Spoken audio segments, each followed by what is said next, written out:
They say you can still hear the screams in the night. Not distant echoes from centuries past, but fresh, raw, and disturbingly human. Deep in the heart of Edinburgh, Scotland, lies a place few dare to enter after dark. A locked mausoleum, a blackened tomb, and an invisible force known not just to locals, but feared across the world. Those who challenge it walk away bleeding, or don't walk away at all. This isn't just a ghost story, it's something far worse. Because whatever haunts the Greyfriars Kirkyard fights back. Welcome to Residual Fear, where the shadows are never quite empty, and the past never truly stays buried. Scotland, 17th century. The streets of Edinburgh were narrow, filthy, and slick with rain. Disease stalked every corner, but it wasn't the plague that terrified the people. It was a man. One of the most feared figures in Scottish history. His name was Sir George Mackenzie, a man of the law, a man of God, and a man utterly without mercy. As Lord Advocate, Mackenzie oversaw the persecution of the Presbyterian Covenanters, religious dissenters who dared oppose the king's authority over the church. He didn't just arrest them, he tortured, imprisoned, and executed them in their hundreds. The worst of the horrors took place in a field beside Greyfriars Kirkyard, where over 1,000 were held in chains, in open air, starving, freezing, dying slowly. It became known as the Covenanters' Prison. Mackenzie's zealotry earned him a reputation that chilled even his allies. He was nicknamed Bluidy Mackenzie, Bloody Mackenzie, a title he never denied. To him, he was doing God's work. To everyone else, he was Scotland's executioner. He died in 1691, but the terror didn't. They buried him in Greyfriars Kirkyard, steps away from where his victims perished.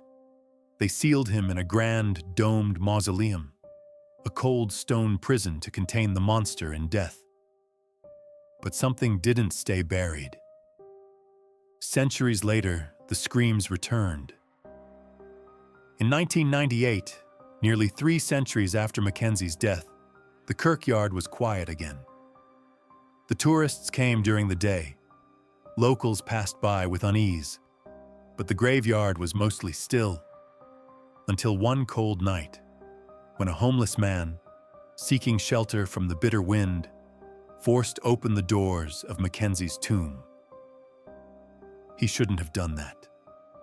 By morning, he was found sprawled outside the mausoleum, unconscious, bloodied, and raving in fear. He couldn't explain what he'd seen. He wouldn't go back. But from that moment, something woke up, and the reports began.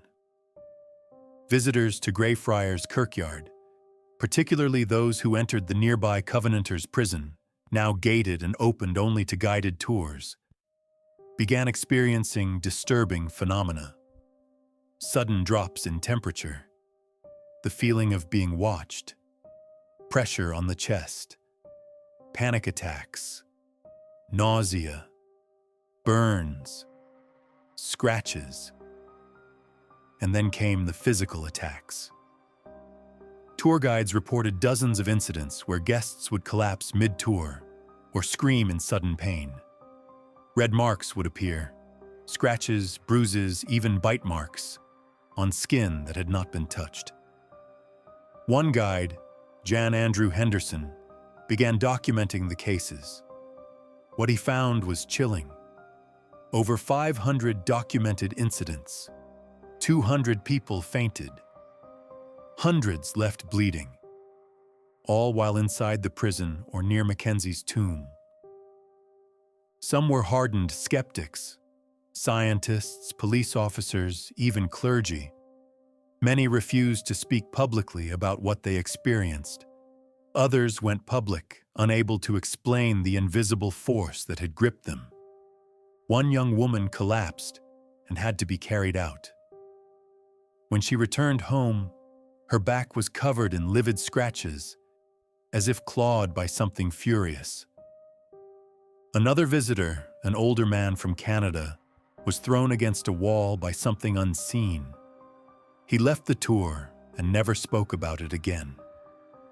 Cameras malfunctioned. Tour radios screamed with static. Phones died without warning.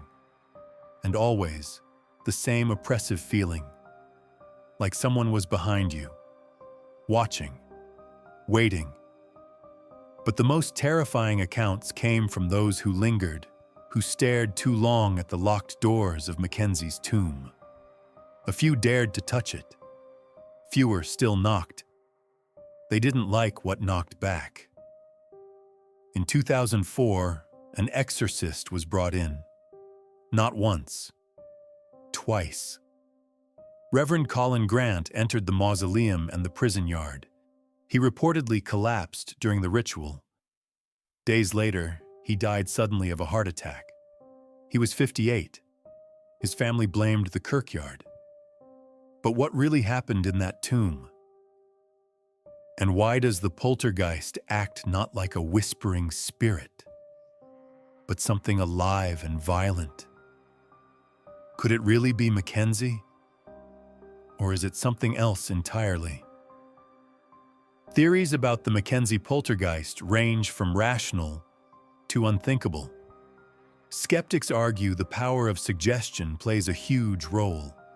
The location is frightening, the history grim, and people come in expecting fear. The fainting, the nausea, the sudden scratches could all be psychosomatic or caused by unseen hazards like old wiring, mold, or even sharp debris.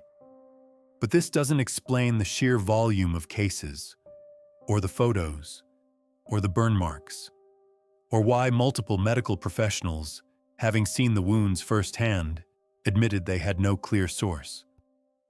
Historians point to something darker, that the mausoleum was built on a place already cursed.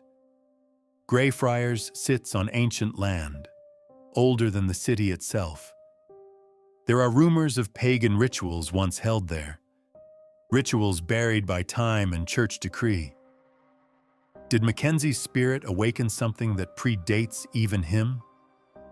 Then there's the supernatural explanation, that Mackenzie himself, cruel and unrepentant, became something worse in death. A poltergeist not born of tragedy, but of rage and judgment. A sentient haunting. A violent entity bound to his tomb by the suffering of thousands.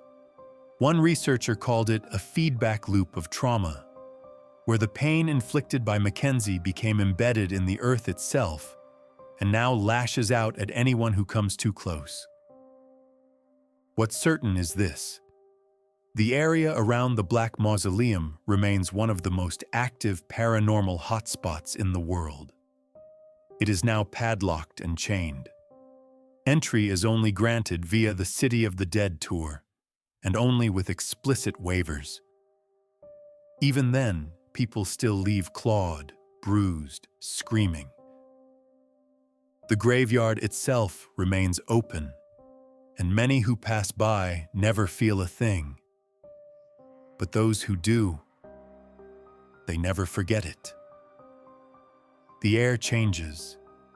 Your stomach tightens.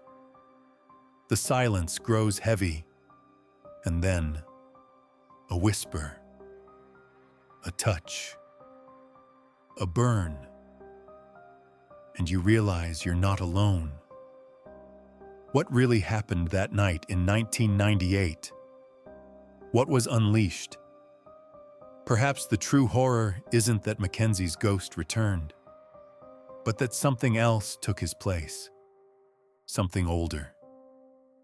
Something colder, and it's still waiting behind the tomb. What really happened may never be known.